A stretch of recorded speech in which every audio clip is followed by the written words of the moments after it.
I am the emperor's personal maidservant, having served by his side for 14 years.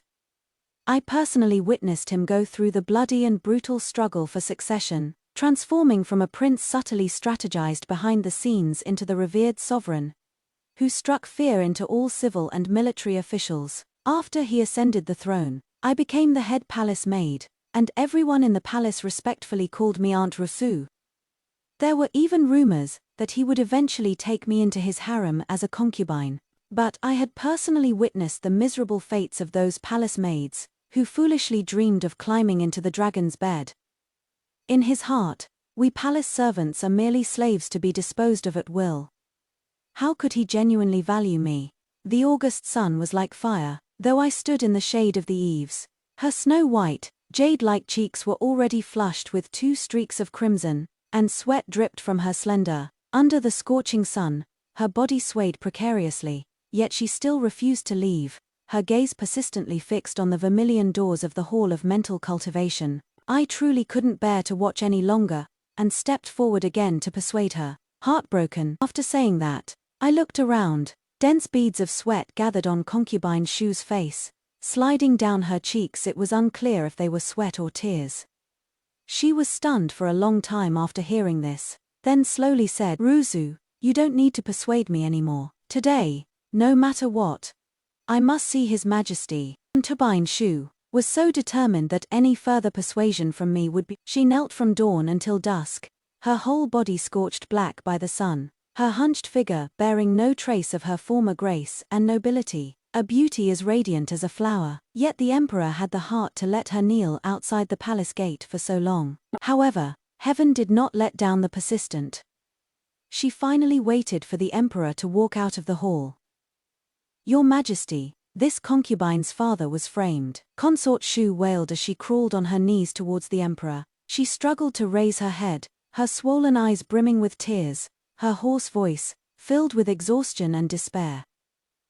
"Your Majesty, this concubine's father is old and cannot endure the hardship of exile. This concubine's youngest sister just passed her hairpin ceremony. How can she bear the suffering of that barren land?" For a maiden in the prime of her youth, the road to exile was indeed worse than death, with the risk of being disgraced. Even if she could preserve her purity, her life would be utterly ruined. No matter how Consort Shu wept, the emperor remained expressionless, merely saying coldly, "I did not extend the Chen family's crimes to you." Although it was known that the emperor would not pardon the Chen family for the sake of a mere Consort Shu, these words were indeed too heartless and ungrateful. Consort Shu shakily got up from the ground, the despair in her eyes unbearable to look at. "Grateful," she repeatedly muttered these 4 words, laughing and crying, her chapped lips cracking open from the wide smile, seeping threads of blood. "Your Majesty, you exiled your concubine's family, and your concubine is still supposed to be grateful to you. This is truly..." I quickly spoke up. Speaking like this, with Consort Shu's fiery temper, she might say something as a humble palace maid, rashly interrupting a consort, I would naturally also be punished. However, since things had come to this, I couldn't care about much else. At most, it would just be a few planks. Consort Shu has been kind to me, to the best of my ability, I'll help if I can. I gave a meaningful look to the palace maids behind Consort Shu. They immediately stepped forward to support Consort Shu, who, after kneeling for a day, was now too weak to struggle. She could only let the palace maids help her away. Her unwilling yet helpless expression as she left was moving. I had followed the emperor for 14 years, and had never seen him change a predetermined decision for anyone. Consort Shu's persistent entanglement would only bring humiliation upon herself. Quite good at currying favor, the emperor turned to look at me, his face devoid of any expression. After saying that, although eunuch Wang always taught me to be cautious in words and deeds, seeing Consort Shu so pitiful, I still couldn't help but want to help her. The scorching sun made the ground scalding hot, like kneeling on a red-hot branding iron. I had only knelt for an hour, and my knees were excruciatingly sore, accompanied by a burning pain. Consort Shu had knelt for an entire day, so she must be even more uncomfortable. As the head palace maid by the emperor's side, I always knew more things than others. Consort Shu's given name is Zhu Rongshuang. She is the daughter of General Zhu. General Zhu guards the frontier, commands 70,000 troops, and holds the rank of second-grade official. Although Zhu Rongshuang, from a military family, was somewhat arrogant and disregarded etiquette, she was straightforward and magnanimous, and was as beautiful and noble as a peony. She was deeply favored by the emperor when he was still a prince, and upon the emperor's ascension, she was directly conferred the title of first-grade consort Shu, receiving continuous rewards in her daily life. With Zhu Rongshuang's favor, the Zhu family also rose in prominence. Unfortunately, wealth is intoxicating. Thinking they had the emperor's heavy reliance and their relatives were favored in the palace, the second branch of the Ziyu family began to form factions and engage in private dealings, secretly accepting bribes, and even instigating General Zhu to embezzle military pay and seek wealth. But this letter somehow reached the emperor's hands, and in his rage, he ordered a thorough investigation of the Zhu family. Although it was the second branch that made the mistake, large families are connected like branches on a tree. They prosper together and suffer together. Concubine Shu's father was still implicated. The emperor seized his military power and exiled their entire clan. As for the second branch, they were naturally all beheaded. Initially, the emperor married Zhu Rongshuang with great effort, because her father held military power. When the cunning rabbit is dead, the hounds are cooked. After using them, he inflated the Zhu family only to destroy them, seizing the 70,000-strong army for himself. Serving by such an emperor's side, every day feels like a year. But he didn't seem to be like this before. When he was little, he even taught me how to read and write. I don't know when it started, but the emperor became cunning, unscrupulous, and even more paranoid. Perhaps power truly can change a person. Just like this time. Although General Zhu didn't make a mistake, the emperor still wanted to wipe out his people. Although concubine Shu wasn't harmed, she is the daughter of a criminal official, and her days in the palace will likely be difficult from now on. I limped back to my room, and soon after, there was a knock at the door. His Majesty said this ointment is very effective for promoting blood circulation and dissolving stasis. His Majesty also said that Auntie can rest well in her room these few days, and after her injury heals, she can go to serve before His Majesty. As she spoke, Ziyue smiled somewhat shyly. His Majesty is really good to Auntie. I took the ointment and said softly, His Majesty is kind-hearted and good to everyone. After Ziyue left, I applied the ointment, and indeed felt much better the next day. After much thought, I still went to the Hall of Mental Cultivation. The Emperor was looking through memorials. When he saw me, he asked indifferently, "Your knees don't hurt anymore?" I lowered my head and replied, "I used the ointment yesterday, and it is much better. Thank you, Your Majesty." He grunted and continued, "Since the ointment is good, go to the Imperial Academy of Medicine and get more, and send it to concubine Shu. Also send some rewards along." I received the imperial decree and walked out of the Hall of Mental Cultivation, heading to concubine Shu's palace with rewards and ointment. Regarding the emperor's actions, to be honest, I dare not flatter him. After inflicting harm, he hypocritically tries to make amends, but it is only to ease his own guilt. But concubine Shu's family is ruined, her sincerity misplaced. How can this harm be compensated? Langxi Palace, once filled with laughter, was now utterly silent, with occasional sobs coming from within. Concubine Shu was sitting in front of her dressing mirror, staring blankly at the rose-gold hairpin in her hand. This was when she first entered the residence, the first gift the emperor gave her. Now, things are different, and the past is unrecoverable. I spoke. "Ruozhu greets Your Highness. Why are you here?" Concubine Shu was a little surprised. She turned to look at me. Her eyes, I waved my hand, and the palace servants brought the rewards before concubine Shu. Those words, profound affection. I didn't even believe them myself when I said them, let alone concubine Shu. Tears flowed from her crimson eyes, and she slowly said, "His Majesty's goal has been achieved. Why keep me around?" Heh, consort Shu, he was merely using me to bring down the Ziyu family by spoiling them. She gave a sarcastic smile. My miscarriage, I am afraid that was also His Majesty's doing, wasn't it? I lowered my head and didn't reply. It was shameful to say. Consort Shu's child couldn't be saved. And I was not entirely unrelated to it. Actually, logically speaking, I shouldn't have been able to conceive a child in the first place. These things were bestowed upon her by the emperor, and the musk inside them was also added by me at the emperor's command, constantly eroded by musk over the years, harming her core. Even if she conceived, she wouldn't be able to keep it. Seeing that I didn't speak, she gave a bitter smile. Never mind, why am I making things difficult for you? Only then did I feel relieved. After having someone put down the things, I hurriedly left Langxi Palace, facing Consort Shu. Although she was a bit outspoken, she never took her anger out on her subordinates, and was very polite to me. In the palace, people with such genuine personalities like her were few and far between. The thought of her being trapped here for the rest of her life made my heart ache with a sour feeling, but I was just a maidservant, and couldn't help her with anything more. Returning to the hall of mental cultivation, at this moment, only the emperor was left in the hall. He leaned weakly against the chair. The desolation in her eyes was too late to hide. I said softly, Your Majesty, the things have all been sent to the consort. He asked, Am I too heartless towards Consort Shu? The emperor nodded slightly. The emperor rubbed his temples. Besides eunuch Wang, you are the one who has been with me the longest, in this vast imperial palace. Only with you two can I speak my mind. He stood up, lowered his gaze and looked at me. Ruozhu, will you leave me? I replied, As long as your Majesty does not abandon me. Speaking of eunuch Wang, he was considered an old hand by the emperor's side, and also the former chief eunuch. Now that he is old and in poor health, confined to his sict, he is retired at home. It was he who picked me up and took me back to the Eastern Palace.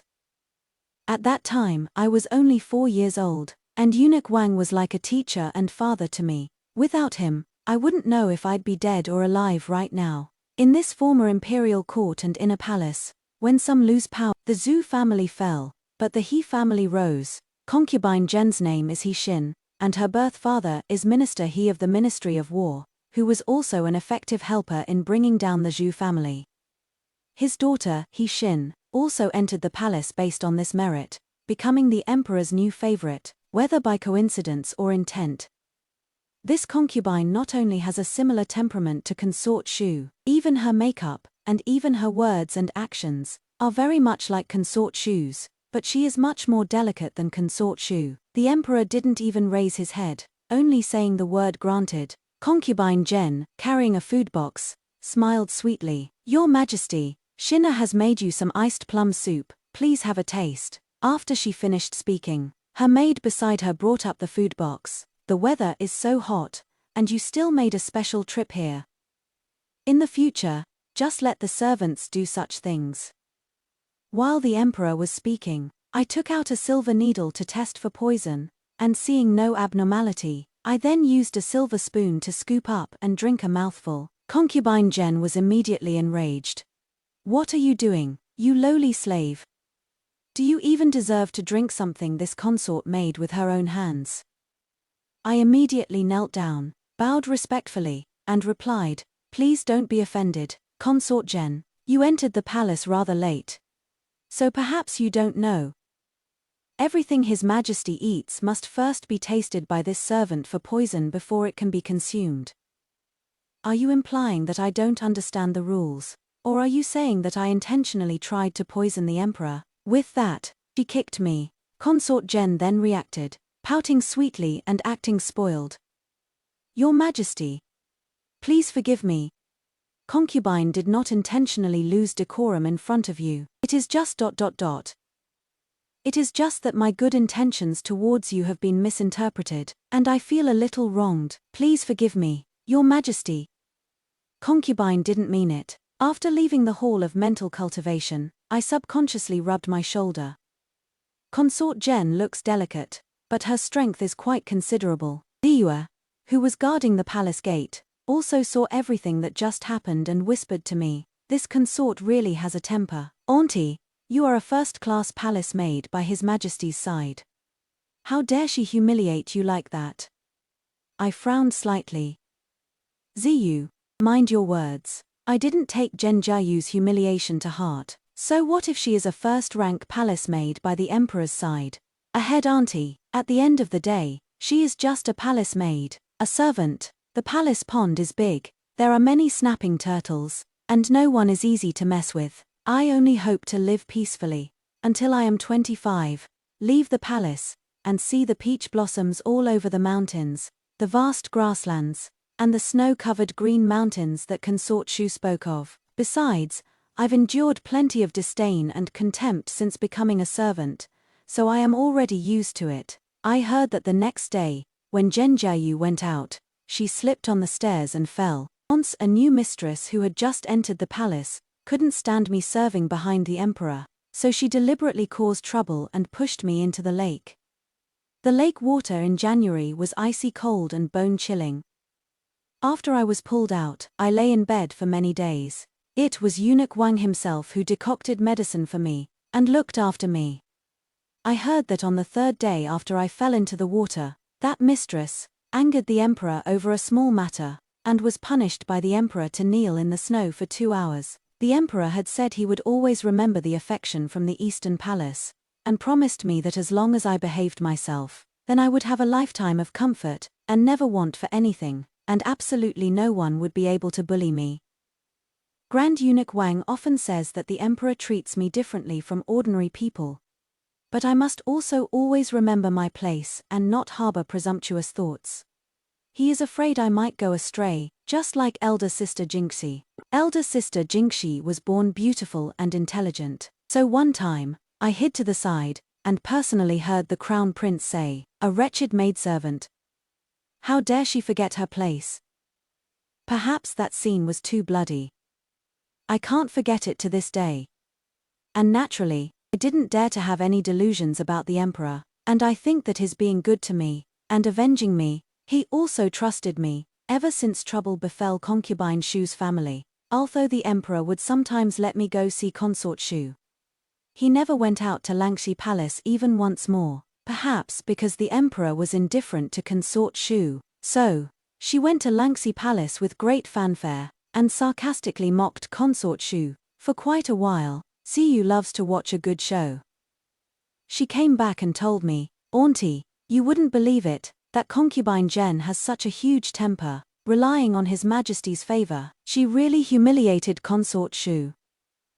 She said Consort Shu only got the emperor's attention because of her family's influence, and really thought highly of herself. Her clothes and jewelry were all personally chosen and bestowed by His Majesty. It had nothing to do with Consort Shu. Those rumors in the palace must have been spread by Consort Shu, who couldn't stand her being favored, to deliberately make her look bad. Concubine Zhen even brought many ice cubes to Langxi Palace, saying they were to cool down Consort Shu's temper. It is already November now. Concubine Zhen is being too mischievous. Mr. Emperor's ears, and he said. I looked at the plate of pink hibiscus lotus seed shortbread on the table, and a bad premonition arose in my heart, but I still honestly listened to the emperor, had Ziyu pick up the food box, and followed me along the way. In the Lanxi Palace courtyard, many fallen leaves were swept, and the branches and ground were covered with a thin layer of white snow. Looking desolate, concubine Shu's maid saw me coming, her eyes gleaming. Aunt Ruozhu, is His Majesty coming to see our Niang Niang? I shook my head. His Majesty is busy with affairs. He will naturally come when he has time. This was merely psychological comfort, and the light in the little maid's eyes dimmed again. I walked into the hall, and saw concubine Shu lying on the bed, her face as pale as paper, like an epiphyllum about to wither.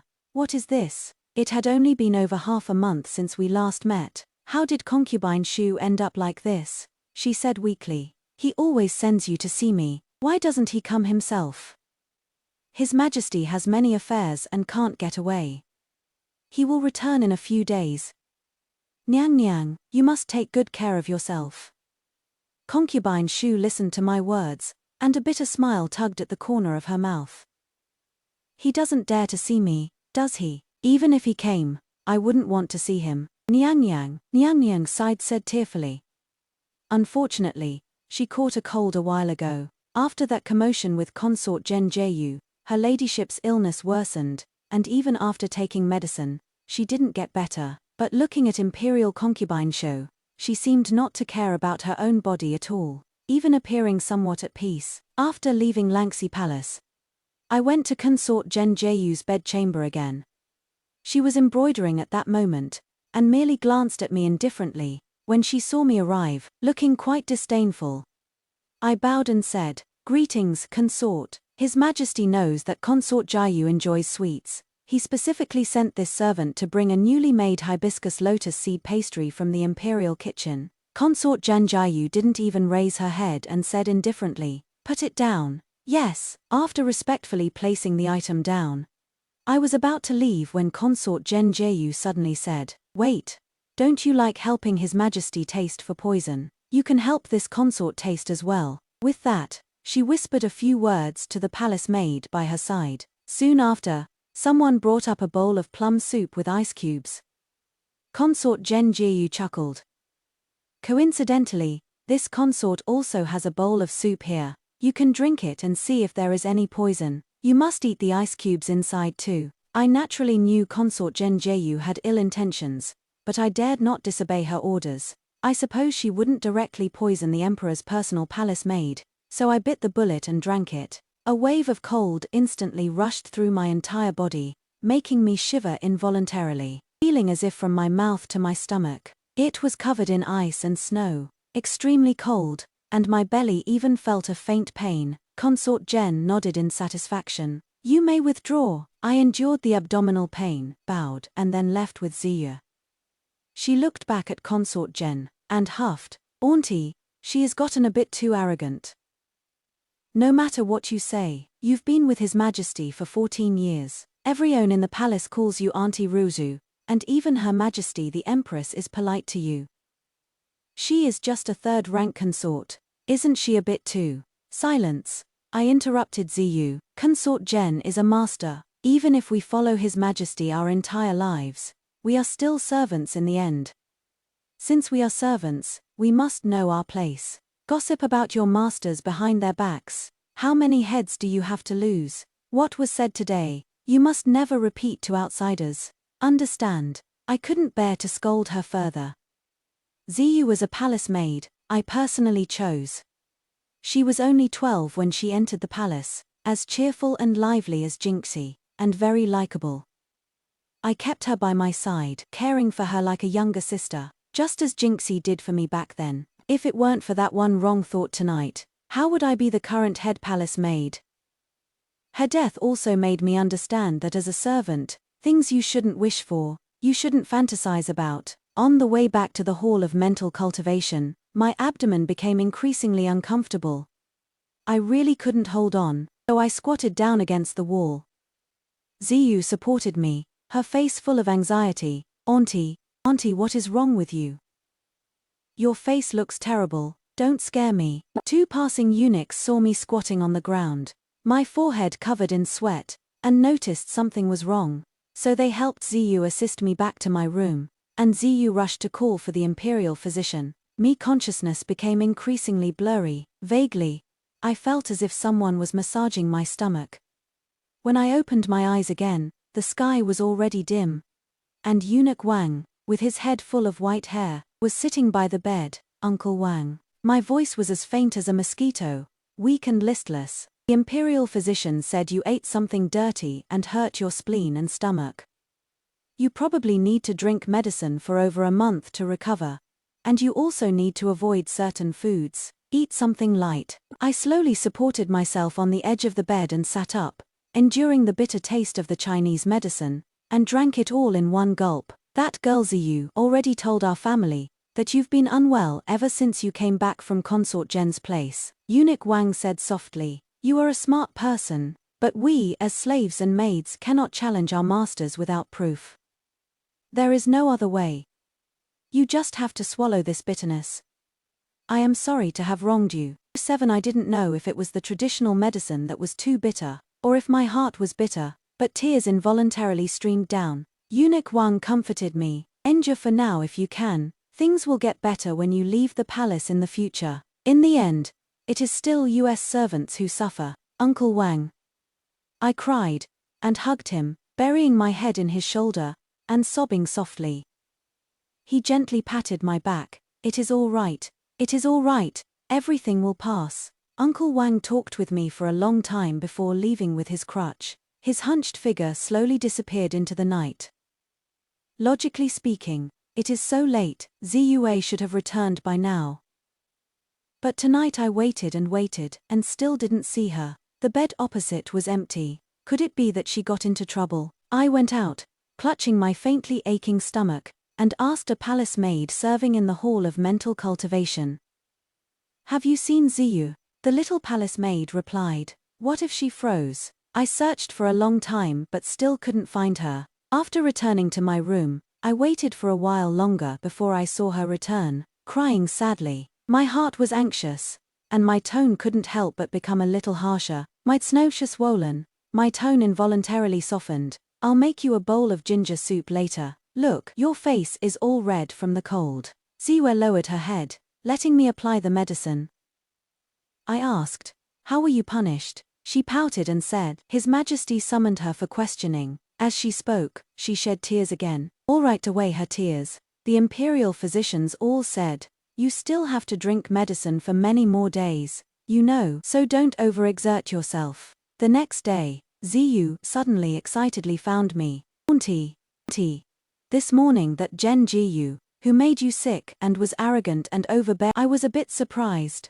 What happened? Ziyu had a gloating look. I heard that coincidentally, the lake surface cracked open today, and she lost her footing and fell in. Fortunately, the guards discovered her. Although with a persistent high fever, she'll probably have to drink medicine for quite a while. Sure enough, bad people always get their comeuppance. I just smiled and didn't say anything. How could there be so many coincidences and accidents? The lake surface just happened to crack open, she just happened to lose her footing and fall into the water, and she just happened to be rescued not long after falling in, preventing her from freezing to death. This is probably just the one above putting on a show for me. And he isn't just doing it to vent my anger. After resting for 2 days, I continued to serve this most esteemed emperor. The empress is now pregnant, and it is truly not suitable for her to overexert herself. She is the wife the emperor painstakingly chose. Her maternal clan are all loyal officials, and have a certain prestige among the civil and military officials. But they do not hold military power. The emperor greatly favors consort Shu. 8 However, when the empress was still the crown princess, she had already given birth to the eldest legitimate son, which shows she is trusted and highly regarded by His Majesty. No, she is pregnant again. Looking at her slightly bulging belly, I wonder if this one will be a princess or an imperial son. The empress is gentle and benevolent towards everyone. She smiled at me and said, actually, there aren't many palace banquet affairs. I lowered my head and replied, it is this servant's honor to share her ladyship's worries. I've been staying in Zhengyang Palace these days, and haven't had time to look after Ziyue.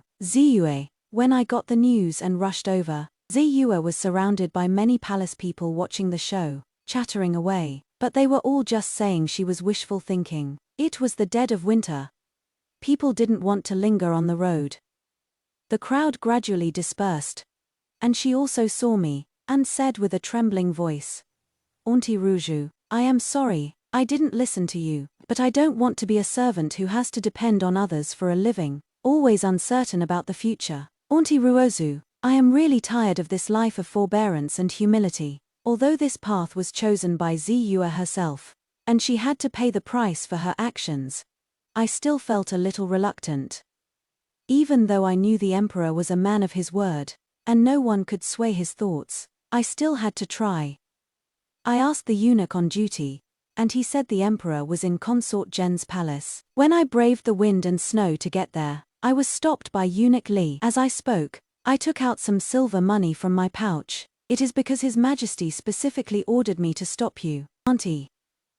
If all palace maids imitate Ziyue, wouldn't it be chaos? Ruozhu, you are a smart person, you should understand this principle. Moreover, His Majesty's word is law. Go back, His Majesty will not see you. Watching eunuch Li turn and walk into the palace hall, my heart sank to the bottom. I walked along the road as if I had lost my soul. All I can do now is stand by Ziyu, collect her body, and give her a final dignified farewell. Ziyu danced for who knows how long. Eventually, she collapsed to the ground from exhaustion, her body chilling to the bone. I held her in my arms, and she murmured, "Auntie, I am not convinced. Why are some people born masters, while I have to be a slave for a lifetime?" After that night, Ziyu suffered from a persistent high fever. Out of consideration for me, the emperor still bestowed a burial ground upon Ziyu, allowing her to rest in peace. Ziyu died, but my life still had to continue. On New Year's Eve, families enjoyed themselves, and the palace was filled with a festive atmosphere. As for our servants, we could only rest after our masters had finished enjoying themselves. "Why don't I see your attendant girl Ziyu with you today? Why don't I meet if?" He ate the dumplings and sighed. Nowadays, speaking of the day of the palace coup, even now, thinking about it makes me tremble with fear. Although the emperor was born of the empress and made crown prince, the late emperor, however, preferred the imperial consort's youngest son, and suppressed the crown prince at every turn, even developing the intention to depose him. So the crown prince struck first, preempting the move. He allied with Zhu Rongshuang's father, General Zhu, who, under the banner of clearing the emperor's side, stormed into the imperial city.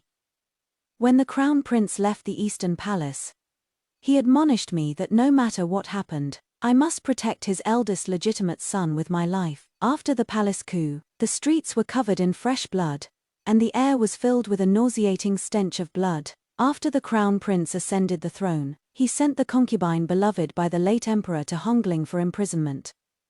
As for her son, he was shot dead by a volley of arrows. Folu was the godson chosen by eunuch Wang.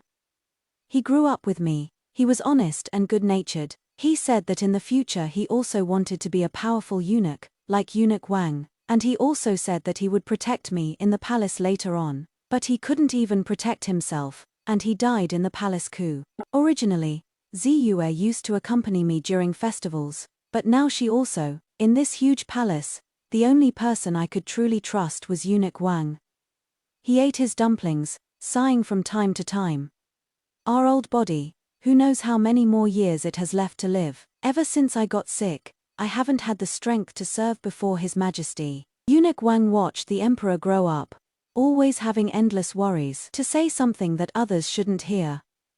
Eunuch Wang regarded the emperor as his son, as family, but he knew his status was humble long ago, so he could only humbly lower himself with respect, not daring to think of such rebellious things again. There was a time when I also admired the emperor. Who wouldn't love a noble young master who is aloof from the world and full of knowledge? But ever since I witnessed his ruthlessness and heartlessness, I became scared, and no longer dared to harbor any desire. You are getting old. If you really wait until you are 25 to leave the palace and find someone to marry, you'll be an old maid by then. Eunuch Wang's, his eyes full of worry. You have no family or friends in this world. Our family has to see you settled down properly before I'll help you vet them, so people won't think you have no family backing you and bully you in the future. My eyes immediately welled up. Uncle Wang, I am my own destiny. I don't need to rely on others. Eunuch Wang coughed a few times before continuing. You are a girl after all. If you marry into a good family in the future, with a man to support you, life will be more comfortable. I answered without hesitation.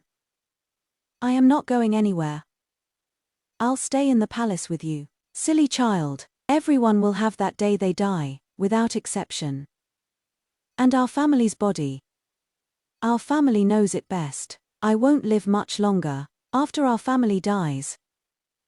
What will you do? The emperor knows you have no relatives outside the palace. I hesitated for a moment. I really hadn't thought about this question. Uncle Wang, I don't want to stay in the palace. The days in the palace were anxious, like walking on thin ice, truly difficult to endure. Eunuch Wang smiled and said, It is good to go and see them more, but I still hope that in my lifetime, I can see you find your own place. All he was doing was advising me, as a girl, To find a practical man who knows how to manage a household, so that my future life would be comfortable. On the second day of the Lunar New Year, good news came from the palace, saying that consort Jen was pregnant. The emperor was very happy, promoting her to a second-class gyee, and showering her with endless rewards. She also became even more arrogant, but such glorious days didn't last long, as gyee Jen was found out to be faking her pregnancy. I heard that gyee Jen had abdominal pain today, and after the empress heard about it, she sent an imperial physician to examine her. And when the emperor arrived, she was trembling and kneeling on the ground, her face deathly pale, completely devoid of her former arrogance. She crawled towards the emperor. "Your Majesty, please investigate. Your concubine has been wronged." It was the imperial physician who said your concubine was pregnant. "Your concubine knows nothing. Your concubine has been wronged. There is a medicine that can create a false pregnancy pulse. Gyee Jen might have taken that medicine." The emperor nodded, looked at me. After examination by the imperial physician, Your Majesty, a false pregnancy to win favor was a huge taboo in the palace. The emperor demoted her to a 6th rank, noble lady, and confined her to her bedchamber. In fact, noble lady Jen wasn't lying. She truly was wronged, but in this vast imperial palace, perhaps only the emperor and I knew the truth.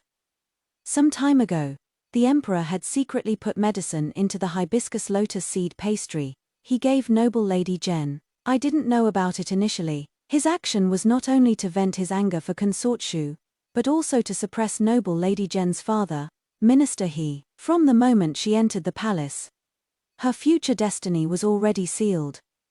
Everyone in the palace was saying, as expected, consort Shu was indeed the emperor's true love.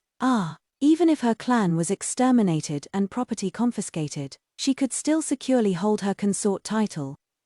She wasn't even confined to her quarters, and her food, clothing, and daily expenses were still according to her previous allowances. Some people also speculated that I had been with the emperor for over 10 years. And actually, I was already his woman long ago.